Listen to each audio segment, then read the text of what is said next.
जय हिंद दोस्तों, स्वागत है आप सभी का आपके अपने YouTube channel Sonanchal defence academy में। आप सबके प्यार और सहयोग से आज से हम आपके लिए स्टार्ट ही करने जा रहे हैं बहुत ही स्पेशल क्लास। इसके तहत इस सीरीज़ में हम लोग क्या करेंगे, इस सीरीज़ में हम लोग आपको इंडियन पॉलिटी मतलब भारतीय राज्य व्यवस्था के बारे में सभी लेक्चर को क्या करेंगे, विस्तृत पूर्वक अध्ययन करेंगे। तो चलिए बिना किसी देरी किए हुए आज हम लोग स्टार्ट करते हैं इंडियन पॉलिटी का अपना पहला लेक्चर।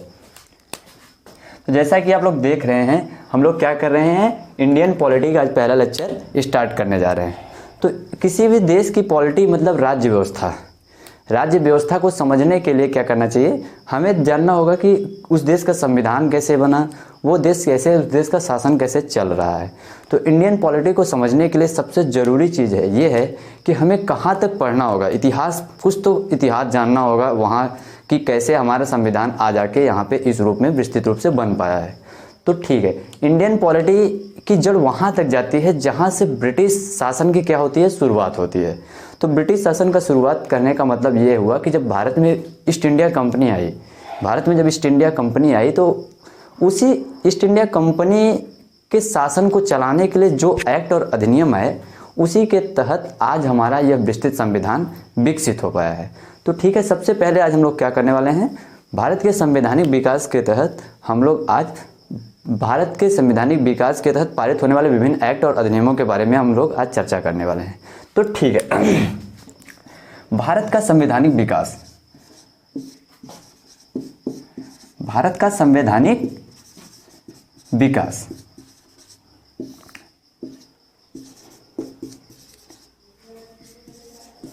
भारत के संवैधानिक विकास की बात अगर हम करें तो भारत का संवैधानिक विकास ईस्ट इंडिया तहत कंपनी को जो अधिकार पत्र प्रदान किया गया था वहां तक जाता है। सन 1600 ईस्वी में क्या हुआ, ब्रिटेन में बहुत से व्यापारियों ने एक कंपनी बनाने की सोची कि वो जाके भारत के साथ क्या करेंगे, व्यापार करेंगे। तो सन 1600 ईस्वी में ईस्ट इंडिया कंपनी को एक अधिकार पत्र प्रदान किया गया। तो सबसे पहले हम लोग क्या करते हैं, चर्चा करते हैं सन 1600 ईस्वी का चार्टर एक्ट के बारे में। पहला जो सबसे महत्वपूर्ण एक्ट आता है वो आता है सन 1600 ईस्वी का चार्टर एक्ट। सन 1600 ईस्वी के चार्टर एक्ट की सबसे महत्वपूर्ण बात जो है वो हम आपको बताना चाह रहे हैं कि सन 1600 ईस्वी का चार्टर एक्ट कैसा था।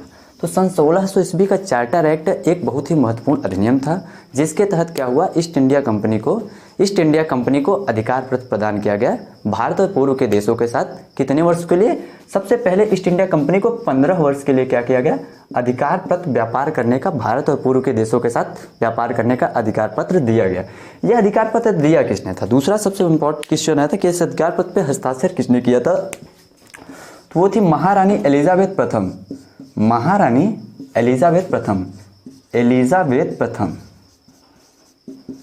महारानी एलिजाबेथ प्रथम।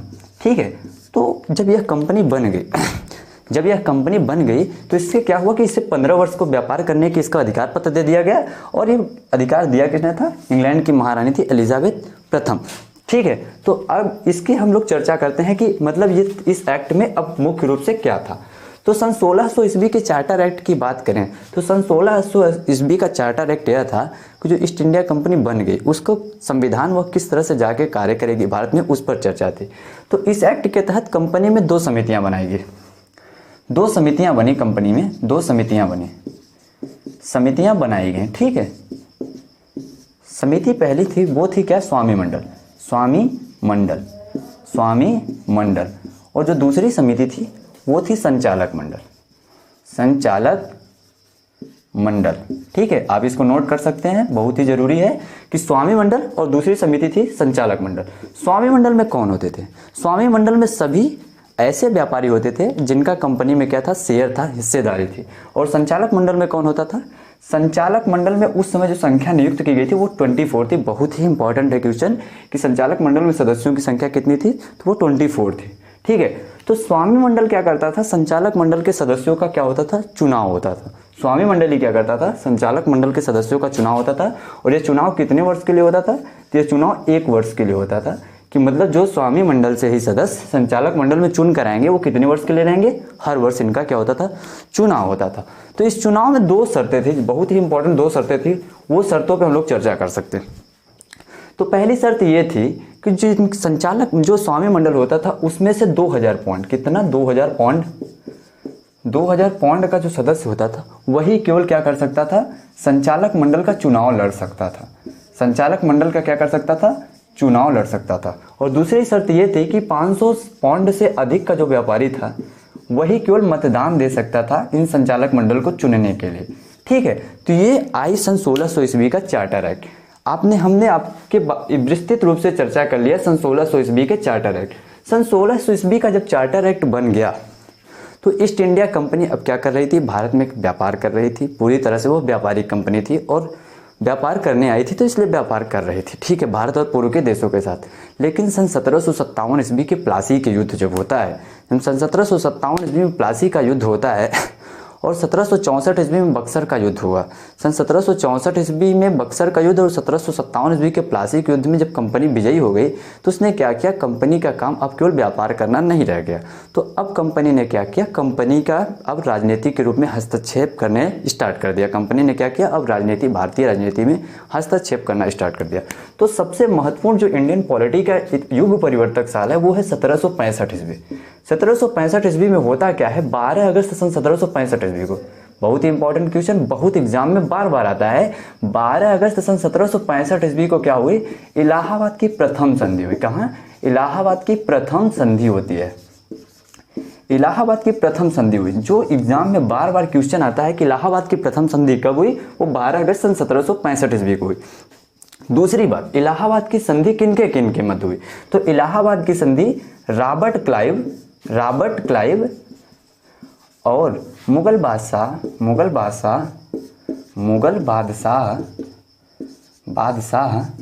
शाह आलम द्वितीय जी के मध्य हुई। शाह आलम द्वितीय के मध्य हुई इलाहाबाद की प्रथम संधि। ठीक है, तो हम लोग चर्चा करते हैं कि ये इलाहाबाद की संधि हो तो गई किसके, रॉबर्ट क्लाइव और मुगल बादशाह शाह आलम द्वितीय। हुई कितनी, 12 अगस्त सन 1765 ईस्वी को। इस संधि का प्रावधान क्या था, मतलब शर्तें क्या थी। इस संधि की सबसे महत्वपूर्ण शर्त ये थी कि जो कंपनी थी, कंपनी मतलब व्यापारिक इंग्लैंड की जो कंपनी थी जो भारत में व्यापार कर रही थी, उस कंपनी को बंगाल, बहुत ही इंपॉर्टेंट क्वेश्चन जो सब एग्जाम में बार बार आता है, बंगाल, बिहार और उड़ीसा, इन 3 प्रेसिडेंटियों की क्या हुआ, राजस्व वसूलने का अधिकार कंपनी को प्राप्त हो गया। कंपनी की सबसे बड़ी राजनीतिक जीत यहीं से होती है और भारतीय राजनीति में कंपनी का यह पहला कदम था। ठीक है, कंपनी को क्या हुआ, कौन सा फायदा हुआ, बिहार, बंगाल और उड़ीसा का क्या हुआ, राजस्व वसूलने की अधिकार प्राप्त हो गया। दूसरी बात, इसके तहत मुगल बादशाह को क्या मिला था, तो मुगल बादशाह को कड़ा इलाहाबाद के साथ ही साथ 26 लाख रुपए की क्या हुई, वार्षिक पेंशन देने का प्रावधान किया गया था। और ये तीनों चीज क्या मिल गया था, ये मिल गया था मुगल बादशाह शाह आलम द्वितीय को। तो ये बातें चलती रही। ठीक है, इसके तहत क्या हुआ, रॉबर्ट क्लाइव ने क्या किया, रॉबर्ट क्लाइव के पास अब बंगाल का अधिकार था। रॉबर्ट क्लाइव ने क्या किया, सन 1765 ईस्वी में ही रॉबर्ट क्लाइव ने क्या किया, बंगाल में एक निजामत हुआ करते थे नजमुद्दुल्ला से उन्होंने क्या किया, संवैधानिक अधिकार भी बंगाल का प्राप्त कर लिया। इस तरह सन 1765 ईस्वी में उन्होंने क्या किया, बंगाल में 2 शासन की व्यवस्था कर दी। एक राजनीतिक शासन था, राजनीतिक शासन मतलब शासन चलाने की जिम्मेदारी, और दूसरा शासन था वो था राजस्व वसूलने की जिम्मेदारी, राजस्व संबंधी कार्य जो मामले होते थे उसकी जिम्मेदारी। ठीक है, तो राजस्व संबंधी रॉबर्ट क्लाइव ने क्या किया, राजनीतिक मामले की जिम्मेदारी जो होती थी, मतलब जो शासन चलाने की जिम्मेदारी थी वो निजामत के पास ही रहने दी। लेकिन जो राजस्व संबंधी अधिकार थे वो किसके पास थे, वो कंपनी के पास थे। राजस्व संबंधी सभी अधिकार कंपनी के पास थे, जबकि शासन चलाने की जिम्मेदारी किसके थी, तो शासन चलाने की जिम्मेदारी थी निजामत की होती थी। और उसके लिए उसे 53 लाख रुपए प्रति साल का क्या हुआ देता था, उसे पैसा दिया जाता था। ठीक है, तो सबसे इंपॉर्टेंट क्वेश्चन जो एकदम एग्जाम में बार बार आपके रिपीटेड क्वेश्चन है, मोस्ट इंपॉर्टेंट क्वेश्चन ये है कि बंगाल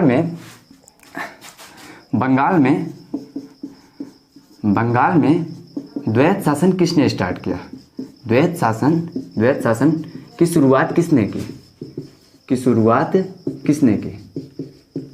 की, वो थे रॉबर्ट क्लाइव। और रॉबर्ट क्लाइव के बारे में अगर कुछ इंपॉर्टेंट चीज़ें अगर हम लोगों को जाननी हो तो रॉबर्ट क्लाइव ही बंगाल के प्रथम गवर्नर थे, बंगाल के प्रथम गवर्नर थे। ठीक है, रॉबर्ट क्लाइव क्या थे? बंगाल के प्रथम गवर्नर थे। और द्वैत शासन की शुरुआत किसने की? रॉबर्ट क्लाइव ने की। द्वैत शासन बहुत ही कुशासन टाइप का था। एक तरह से इसमें क्या था कि भारतीय एकदम अर्थव्यवस्था को तोड़कर रख दिया। इसमें क्या था कि जो राजस्व वसूलने की जिम्मेदारी थी वो ठेकेदारों को दी जाती थी। और सन 1770 ईस्वी में बंगाल में बहुत ही बड़ा अकाल पड़ा। उसके बाद भी भारतीय किसानों से बहुत अधिक मात्रा में क्या किया गया? कर वसूला गया। ठीक है। तो इस तरह से शासन की नाकामी चल रही थी। एक तरफ ये था और दूसरी तरफ क्या था कि कंपनी में कर्मचारियों का निजी व्यापार की अनुमति थी। तो भारत जो कंपनी के कर्मचारी होते थे वो अपना निजी व्यापार, अपना निजी स्वार्थ के लिए बहुत ही अलग से व्यापार किया करते थे। इस तरह कंपनी सन 1770 ईस्वी तक दिवालिया होने के कगार पर पहुंच गई थी। तो दिवालिया होने, इसके तहत जब कंपनी दिवालिया होने लगी तो कंपनी को क्या हुआ? ब्रिटेन सरकार से लगभग 10 लाख रुपए पाउंड मांगना पड़ा फिर से कंपनी को बचाने के लिए। तो इसके देखते हुए ब्रिटिश सरकार ने क्या किया कि कंपनी पर अपना प्रतिबंध स्थापित करने के लिए गुप्त समिति बनाई। उस गुप्त समिति की रिपोर्ट पर एक एक्ट पारित किया गया। ठीक है, एक एक्ट, लॉर्ड नॉर्थ उस टाइम पीएम थे। लॉर्ड नॉर्थ उस टाइम पीएम थे। कहाँ के? ब्रिटिश के पीएम थे। इन्होंने एक एक्ट, एक गुप्त समिति बनाई और उसकी रिपोर्ट के आधार पर रेगुलेटिंग एक्ट आया। रेगुलेटिंग एक्ट यहीं से शुरुआत होती है वास्तविक शासन के कंपनी की। रेगुलेटिंग एक्ट, और सच में यही भारतीय संविधान का निर्माण की पहली सीढ़ी थी। इसी के तहत आगे चलकर भारतीय संविधान का निर्माण हुआ। तो सबसे पहले आता है रेगुलेटिंग एक्ट 1773। तो चलिए हम लोग चर्चा करते हैं रेगुलेटिंग एक्ट की प्रमुख बातों के बारे में, जो एग्जाम में बहुत ही इंपॉर्टेंट चीज़ें हैं, जो बार बार एग्जाम में आती रहती हैं। रेगुलेटिंग एक्ट 1773, रेगुलेटिंग एक्ट 1773 की अगर हम बात करें तो यह ब्रिटिश शासन द्वारा कंपनी का पहले तरह से संवैधानिक रूप से एक दस्तावेज तैयार करता था कि यह कंपनी को क्या करता था? बाउंड करता था, एक नियम देता था कि कंपनी को इसी के तहत कार्य करना है। ठीक है, और दूसरी बात, यह प्रथम प्रयास था ब्रिटिश का कंपनी पर अधिकार स्थापित करने का। यह भारतीयों के प्रति कंपनी का उत्तरदायित्व भी देता था और इसी के तहत कंपनी को कार्य करने की पूरा नियम भी देता था। तो रेगुलेटिंग एक्ट के तहत सबसे पहली बात जो थी वो ये थी कि जो इसके पहले बंगाल, मद्रास और मुंबई तीनों अलग अलग प्रेसिडेंट हुआ करते थे, अलग अलग राज्य हुआ करते थे, अलग अलग सबके गवर्नर हुआ करते थे, इसको एक कर दिया गया। और बंगाल का जो गवर्नर था उसको, बंगाल के गवर्नर को अब बंगाल का गवर्नर जनरल बना दिया गया और मुंबई और मद्रास के प्रेसिडेंटियों को इसके अधीन कर दिया गया। ठीक है, तो जो बंगाल का गवर्नर था, पहली बात इसमें यह आई कि बंगाल का जो गवर्नर था, जो बंगाल का गवर्नर था उसे क्या कर दिया गया? गवर्नर जनरल बना दिया गया। जनरल बना दिया गया। इसके तहत बनने वाले जो पहले गवर्नर थे, पहले गवर्नर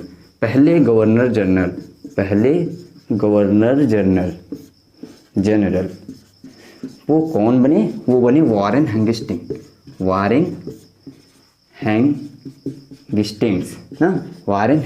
बने। ठीक है, वारेन हेस्टिंग्स के बारे में बात करें तो ये क्या थे? बंगाल के अंतिम गवर्नर थे। बंगाल के अंतिम गवर्नर भी यही थे। बंगाल के अंतिम गवर्नर, जो बार बार एग्जाम में आते रहते हैं क्वेश्चन, कि बंगाल के अंतिम गवर्नर यही थे। और द्वैत शासन को अंत भी इन्हीं ने किया था। द्वैत शासन का अंत करने वाले कौन थे? द्वैत शासन का अंत भी इन्हीं ने किया था। ठीक है, पहली बात जो आई वो है बंगाल के गवर्नर को अब बंगाल का गवर्नर जनरल बना दिया गया। ठीक है, दूसरी बात जो आई वो ये आई कि अब एक संघीय न्यायालय की प्रावधान किया गया कि एक संघीय न्यायालय, भारत में एक संघीय न्यायालय कोलकाता में जो फोर्ट विलियम था। दूसरा इंपॉर्टेंट बात ये आया कि फोर्ट विलियम के स्थान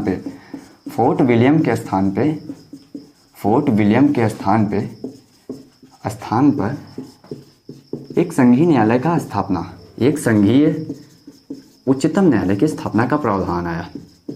उच्चतम न्यायालय का स्थापना का प्रावधान किया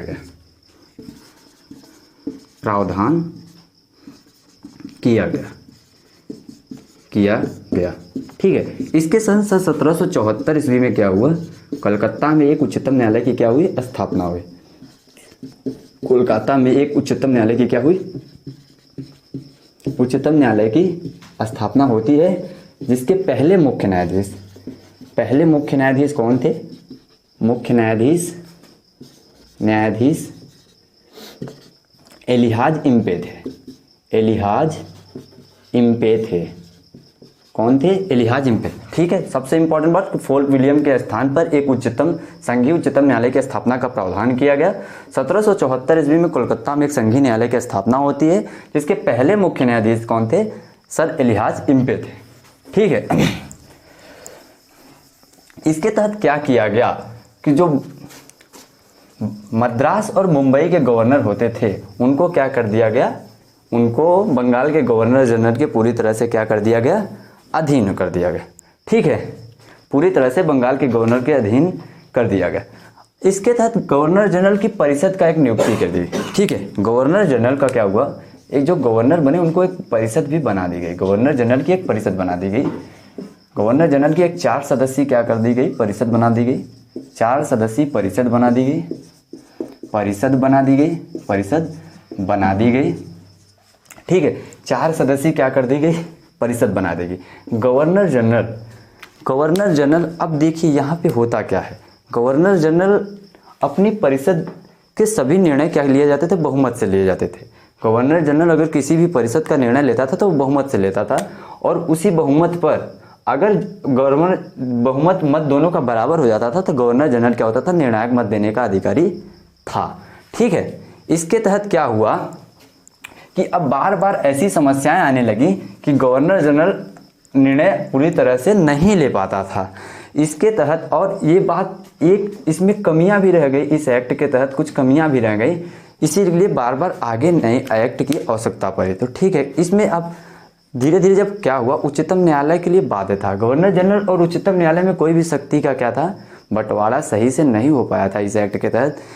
इसमें यह था कि गवर्नर जनरल और उसकी परिषद को कोई भी अगर नियम बना दे तो ठीक है, उसे लागू कराने के लिए उच्चतम न्यायालय का हस्ताक्षर क्या होता था? अनिवार्य होता था। अब बार बार समस्याएं ये आने लगी कि उच्चतम न्यायालय किसी भी जो निर्णय लेता था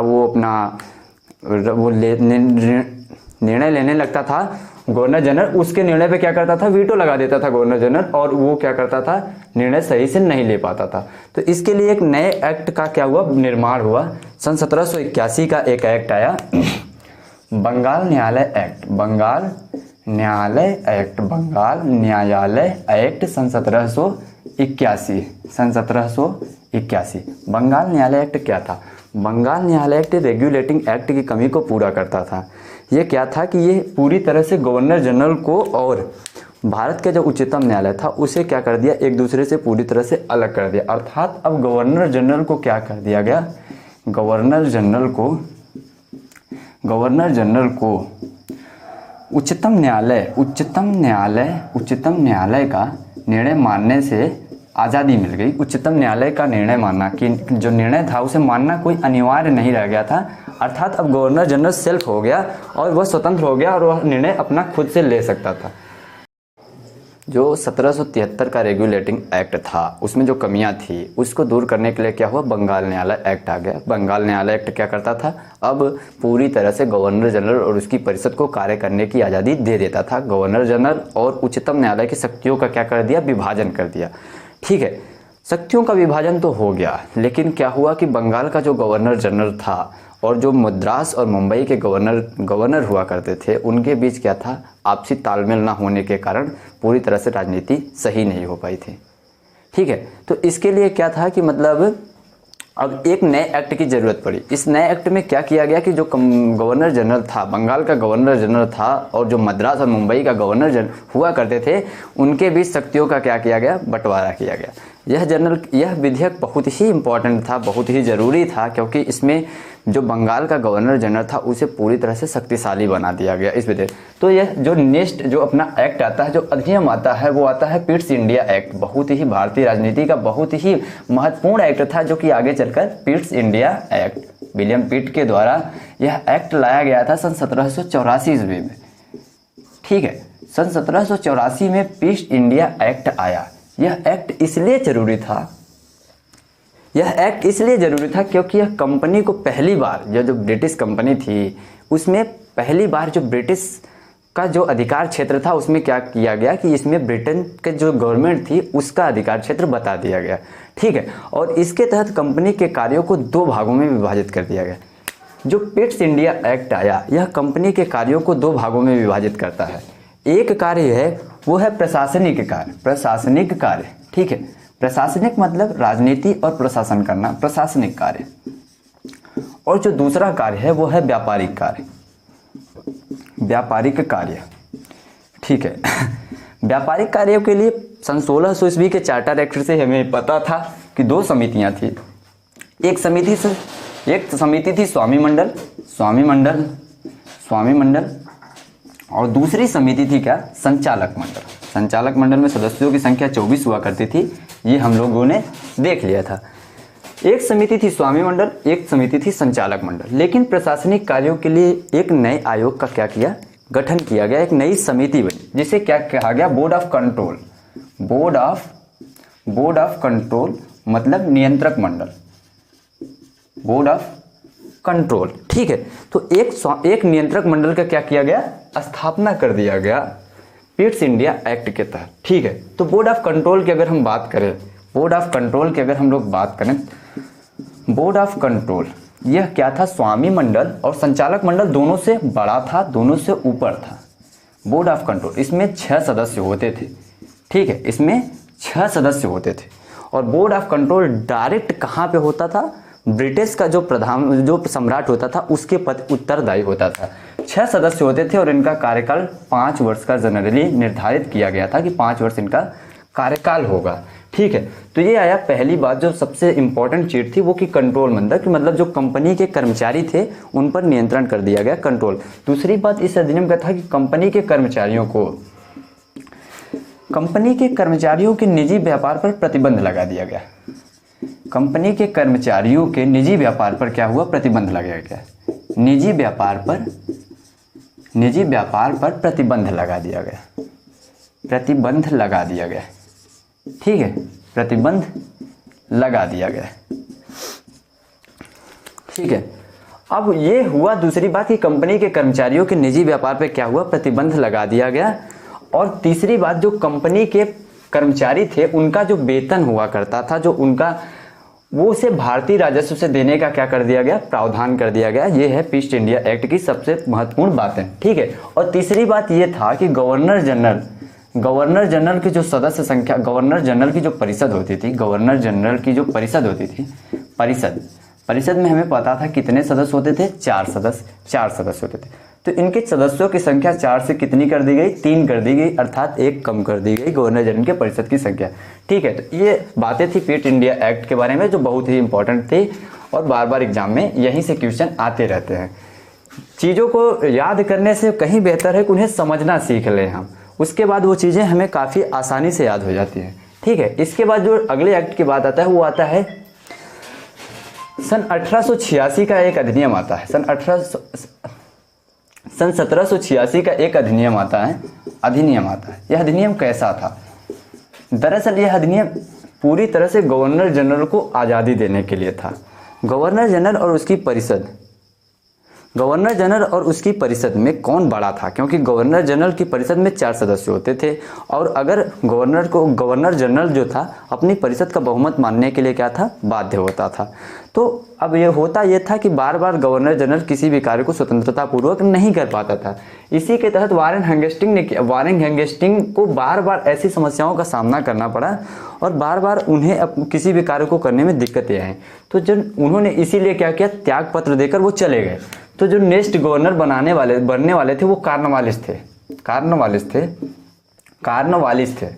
तो कार्नवालिस ने ये कहा कि कार्नवालिस ने शर्त रखी, ब्रिटिश सरकार के सामने ये शर्त रखी कि हमें वीटो का अधिकार दिया जाए ताकि हम किसी भी कार्य को स्वेच्छा से कर सके। तो इसी के लिए सन 1786 का अधिनियम आया। सन 1786 का अधिनियम ये करता था कि वह गवर्नर जनरल को वीटो की शक्ति देता था। बहुत ही ये क्वेश्चन कई बार हर एग्जाम में बार बार रिपीट होता है कि कौन सा अधिनियम है जो गवर्नर जनरल को वीटो का अधिकार देता है, वीटो पावर देता है। वीटो पावर दिया किसने, सन 1786 के अधिनियम ने गवर्नर जनरल को वीटो पावर दिया। और वीटो पावर पाने वाले पहले गवर्नर जनरल कौन थे? वीटो पावर पाने वाले पहले गवर्नर जनरल कौन थे?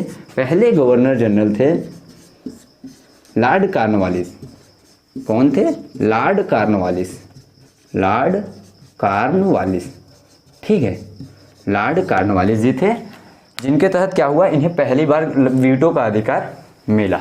ठीक है, इसके बाद जो अगला आपका सबसे इम्पोर्टेंट है विधेयक, वो ये है कि सन 1792 का चार्टर एक्ट, 1793 का चार्टर एक्ट जो आया, चार्टर एक्ट, ये चार्टर एक्ट क्या करता था? इस चार्टर एक्ट की सबसे महत्वपूर्ण बात ये थी कि जो ये नियंत्रक मंडल के सदस्य होते थे, नियंत्रक मंडल का जो सदस्य होते थे, उनका जो वेतन दिया जाता था, नियंत्रक मंडल के सदस्यों का वेतन भारतीय राजस्व से देने का प्रावधान किया गया। भारतीय राजस्व से देने का प्रावधान किया गया। ठीक है, इसी तरह से शासन चलता रहा। इसके बाद आता है आपका सबसे इम्पोर्टेंट, जो इसके बाद नेक्स्ट आता है विधेयक, जो आगे चलकर भारतीय संविधान के निर्माण का प्रमुख बना, वो एक्ट आता है 1813 का चार्टर एक्ट।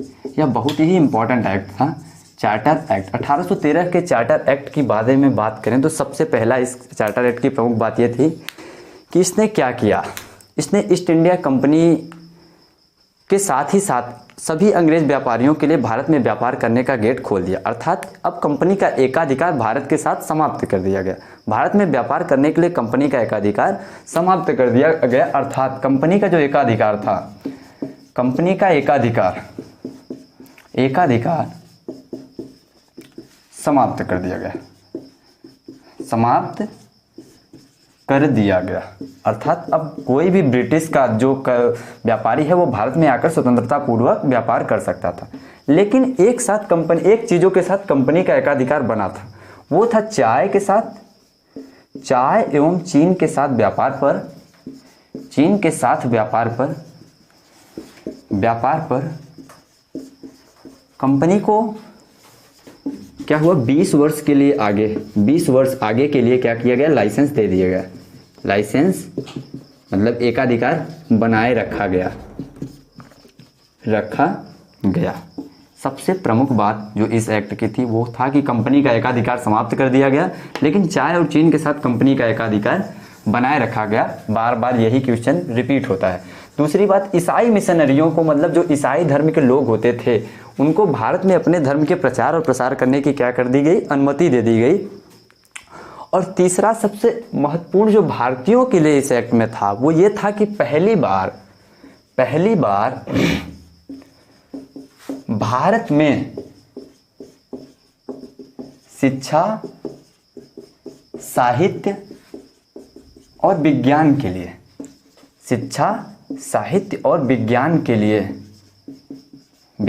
लिए 1 लाख रुपए वार्षिक, 1 लाख रुपए।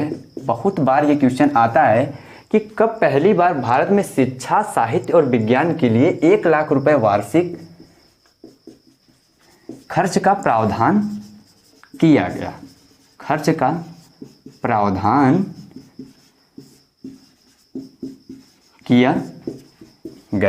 ठीक है, पहली बार क्या हुआ, पहली बार भारत में शिक्षा, साहित्य और विज्ञान के लिए 1 लाख रुपए वार्षिक पैसे का क्या किया गया, प्रावधान किया गया। ठीक है, तो ये था अपना 1813 का चार्टर एक्ट, जिसकी प्रमुख बातें हमने आपको बताई। इसके बाद सबसे जो महत्वपूर्ण चार्टर एक्ट है वो है 1833 का चार्टर एक्ट। 1833 का चार्टर एक्ट, ठीक है।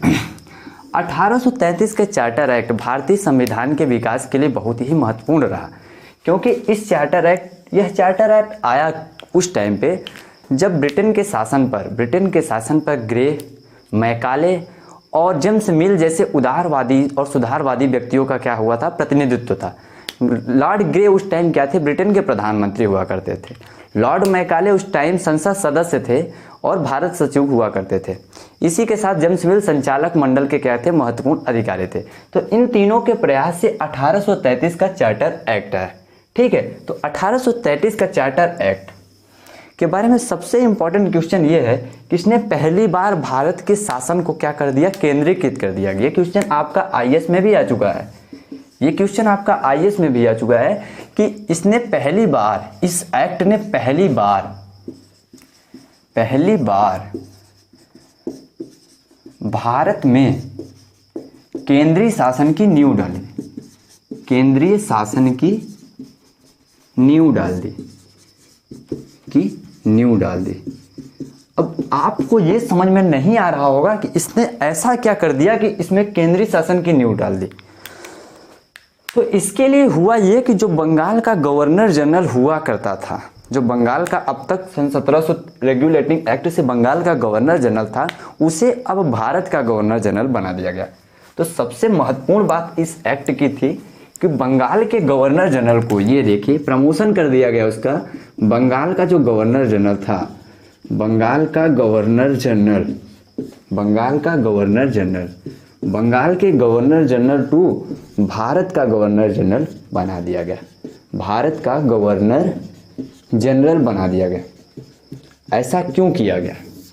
क्योंकि 1833 ईस्वी के आते आते केवल पंजाब ही एकमात्र ऐसा राज्य था जहां पे ब्रिटिश का क्या था, ब्रिटिश कंपनी का अधिकार नहीं था। बाकी संपूर्ण भारत में अब ब्रिटिश का क्या हुआ था, अधिकार हो गया था। इसलिए बंगाल के गवर्नर जनरल को अब भारत का गवर्नर जनरल बना दिया गया। ठीक है। दूसरी बात ये कि जो भारत का गवर्नर जनरल था, भारत का गवर्नर जनरल, उसके भारत के गवर्नर जनरल के परिषद में, गवर्नर जनरल की परिषद में, परिषद मतलब उसका जो टीम थी, उसका जो मंत्री परिषद था, परिषद में एक चौथे सदस्य की क्या हुई, एंट्री कर दी गई। चौथे सदस्य को जोड़ दिया गया। चौथे सदस्य, यह चौथा सदस्य कौन था?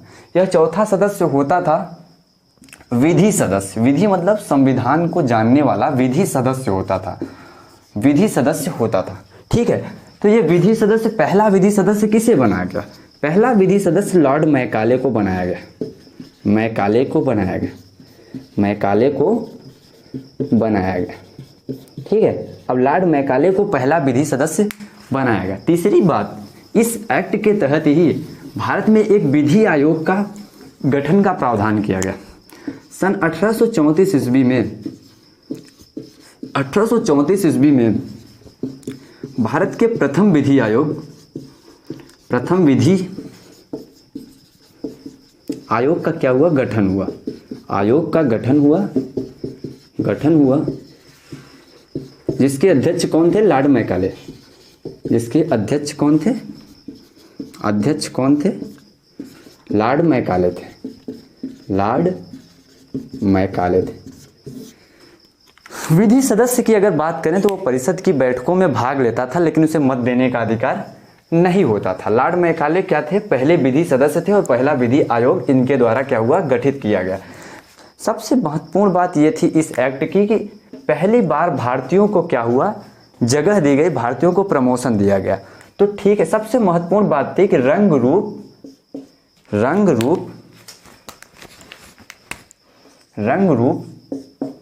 जाति, वेशभूषा के आधार पर कंपनी में सेवा करने से किसी को भी नहीं रोका जाएगा, किसी को भी नहीं रोका जाएगा, नहीं रोका जाएगा, ऐसा प्रावधान किया गया। ठीक है। सब ऐसा हुआ क्या कि रंग रूप जाति वेशभूषा मतलब अब किसी की भी अब कोई भी भारतीय क्या कर सकता था, जो जिस लायक था वो उस लायक कंपनी में सेवा दे सकता था। ठीक है। इसके तहत ही सन 1833 ईस्वी में दास प्रथा को क्या कर दिया गया, दास प्रथा का क्या कर दिया गया, संवैधानिक रूप से उसे बंद कर दिया गया।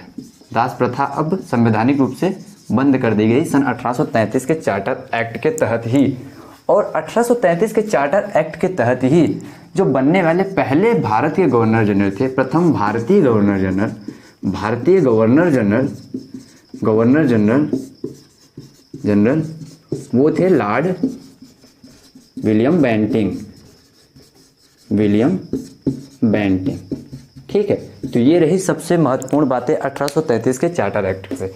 अब हम लोग अंतिम चार्टर एक्ट की बात करते हैं जो कि कंपनी के शासन के तहत आया था। वो था 1853 की चार्टर एक्ट, 1853 का चार्टर एक्ट। ठीक है, इस एक्ट की सबसे प्रमुख बात ये थी कि इसने कंपनी का जो अधिकार पत्र था उसका अंत कर दिया। कंपनी के अधिकार पत्र का पूरी तरह से अंत कर दिया, अधिकार पत्र का अंत हो गया। ठीक है, दूसरी बात, इसने कंपनी में कर्मचारियों की नियुक्ति के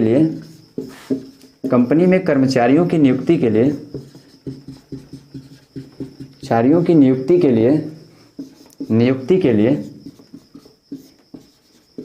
पहली बार परीक्षा मतलब प्रतियोगिता का माध्यम चुना गया। ठीक है, कि अब संचालक मंडल किसी भी कर्मचारी की नियुक्ति नहीं करेगा बल्कि उसका परीक्षा होगा। ICS उसको कहते थे और यह लंदन में की जाती थी। ठीक है, इसी के तहत सन 1853 के चार्टर एक्ट की सबसे महत्वपूर्ण बात यह थी कि उसने जो भारत इंग्लिश लॉ कमीशन की क्या हुई, इसमें स्थापना की गई। इंग्लिश लॉ कमीशन का क्या हुआ, गठन हुआ। इंग्लिश लॉ कमीशन का क्या हुआ, गठन हुआ। और जो विधि सदस्य होता था उस विधि सदस्य को क्या कर दिया गया, जो गवर्नर जनरल की परिषद में अस्थायी सदस्य था उसको अस्थायी सदस्य बना दिया गया। साथ ही साथ संचालक मंडल के सदस्यों की संख्या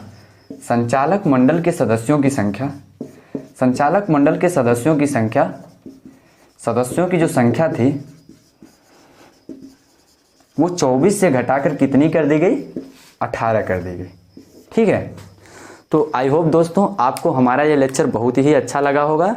अगर आपको ये लेक्चर अच्छा लगा है तो आप चैनल को सब्सक्राइब कीजिए, लाइक कीजिए और वीडियो को जरूर शेयर कीजिए। नेक्स्ट वीडियो में हम लोग 1858 के चार्टर एक्ट से लेकर सन 1947 ईस्वी के चार्टर एक्ट और विभिन्न अधिनियमों के बारे में चर्चा करेंगे। जय हिंद, जय भारत।